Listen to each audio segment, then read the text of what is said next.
नमस्कार दोस्तों, स्वागत है मेरे इस खास प्रोग्राम पे। आज हम बात करेंगे पेगासस जासूसी कांड के बारे में। मामला है जनता के राइट टू प्राइवेसी के उल्लंघन का और सरकार के द्वारा लोकतंत्र के चारों स्तंभ की जासूसी का।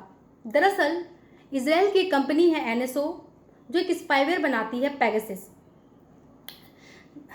कंपनी ये दावा करती है कि वह यह सॉफ्टवेयर सिर्फ देश के सरकारों को बेचती है, वो भी इस दावा के साथ में कि वह सरकार जो है उस स्पाईवेयर का इस्तेमाल वो आतंकवादियों के खिलाफ में करेगी।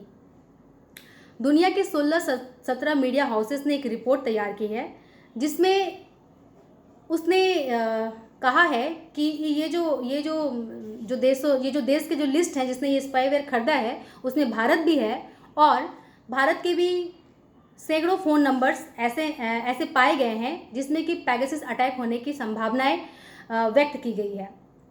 अब मैं बताऊंगी कि क्यों मैंने कहा कि ये लोकतंत्र के चारों या कहें पांचों स्तंभ पर हमला है। इसमें जो विपक्ष है, विपक्ष के भी नेताओं के फ़ोन नंबर्स पाए गए हैं, जिसे मैं कह सकती हूँ कि यह विधायिका पर एक हमला है जिसे कमज़ोर करने की कोशिश की गई है। और सरकार के भी 2 मंत्री और पूर्व इलेक्शन कमिश्नर और सीबीआई के पूर्व अध्यक्ष भी इसके भी फ़ोन नंबर्स इसमें शामिल हैं। तो देख सकते हैं किस तरह से इससे कार्यपालिका को कमज़ोर करने की कोशिश की गई।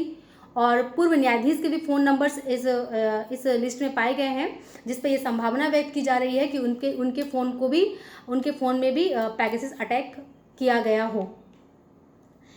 अब जो पत्रकार हैं जो सरकार की चाटुकारिता नहीं करते हैं, जो गोदी मीडिया का हिस्सा नहीं है, जो सरकार के जो जन विरोधी काम है जो उस पर सवाल उठाते हैं, वैसे पत्रकार के भी फ़ोन नंबर्स इस लिस्ट में पाए गए हैं। आप देख सकते हैं किस तरह से ये सीधा जो हमारे लोकतंत्र के जो चौथा स्तंभ है उस पर भी एक अटैक है।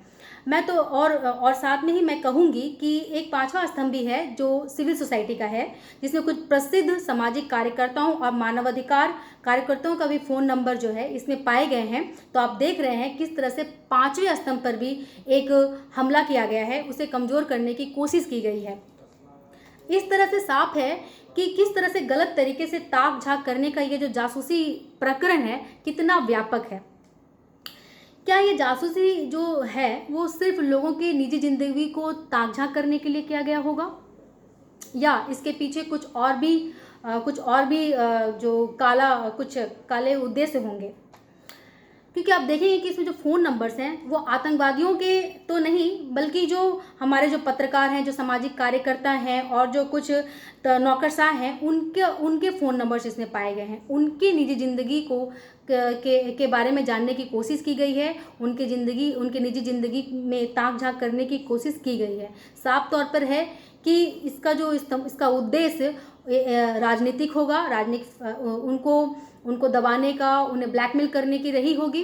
अब ज़रा सोचिए कि आपके 24 घंटे की गतिविधियों पे कोई नज़र रख रहा हो, आप किससे बात करते हैं, क्या बात करते हैं, कहाँ जाते हैं, कहाँ उठते हैं, कहाँ बैठते हैं, आपके फ़ोन नंबर्स में जो तमाम डिटेल्स हैं वो बैंक से रिलेटेड डिटेल्स हैं, वो चोरी हो रही हो, वो कहीं भेजा जा रहा हो। सोचिए, ये सोचकर आपको कैसा लगेगा? जाहिर सी बात है कि आप डर जाएंगे।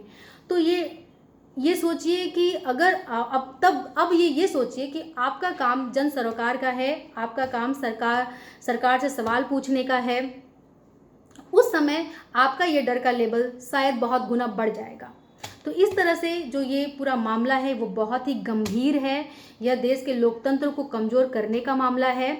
और सोचिए, जब ये जो पूरा मामला है इतना गंभीर है, तो ज़रूर चाहिए कि सरकार इस पर एक जांच कमेटी बैठाए, इस पर ईमानदारी से एक जांच प्रक्रिया करी जाए, और इसमें जो भी लोग इसमें सम्मिलित, जो भी इस लोकतंत्र को कमज़ोर करने के प्रक्रिया में जो शामिल जो लोग हैं, अगर वो उन लोगों का पता करे, उन्हें पर्दाफाश करे और उनको जो उचित कार्रवाई है और वो की जाए।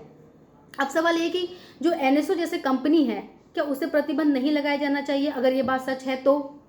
और वो एक देश के रूप में इजराइल क्या उसकी छवि पर एक सवाल खड़ा नहीं होता है?